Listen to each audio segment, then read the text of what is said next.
মেহমান তাহলে তুই এক কাজ কর, তুই আব্বারে 10 দিন খাওয়া আর আমি মারে 10 দিন খাওয়াই, তাইলে তো হচ্ছে। দেখো ভাই, আমি তোমার পরিষ্কার করে একটা কথা বলতেছি, আমি মা বাপ দুইজনে একজনেরও খাওয়াতে পারবো না। তুমি তো জানোই আমার ব্যবসা বাণিজ্যের কি অবস্থা। যদি তুমি পারো মা বাপরে খাও, আর না পারলে বৃদ্ধাশ্রমে রেখে আসো।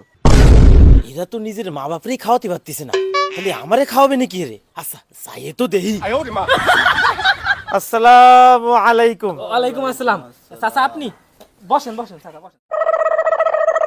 কি জন্য আইছেন কাকা আপনি? বাবু তুমি আমার সঙ্গে এরকম ভাবে কথা করছো কেন?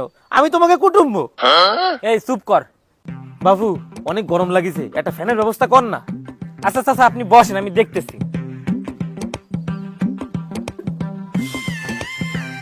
এবার একটু তাড়াতাড়ি চালাই দিয়ে দিন, গাইমে যাচ্ছি। ঠিক আছে চাচা দিচ্ছি।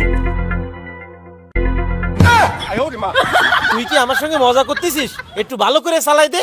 কাকা ভালো করে আর কিভাবে চালাবো? কারেন্ট বিলের টাকা কি আপনি দেবেন? বাবু তুমি এই ফ্যান ম্যান বাদ দাও দি, কিছু চা নাস্তার ব্যবস্থা করো। চা নাস্তার ব্যবস্থা কিভাবে করবো? ঘরে দুধ নেই, চিনি নেই, চাপাতিও নেই, আছে শুধু সাদা পানি, তাও পুকুরের। খাবেন? সাদা পানি তো আমি বাড়ির দিয়েই খাইয়ে আইছি। তাহলে আবার এহেনি আইছেন কি এত্তি? আত্মীয় স্বজনের বাড়ি মানুষ কে এত্তি আসে, তুমি বোঝো না? ভালো মন্দ খাবার খাতি। ভালো মন্দ বলতে কি বুঝাতে চাচ্ছেন? ভালো মন্দ বলতে তুই বুঝিস না? পোলাও কোরমা, মাছ মাংস, ডিম দুধ কলা এইগুলো।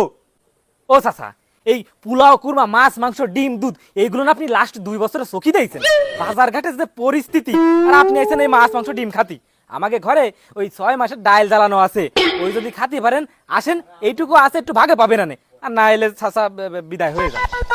বাবু তোমার কথা শুনে আমার পেটটা ভরে গেছে, আমি তাহলে আসি।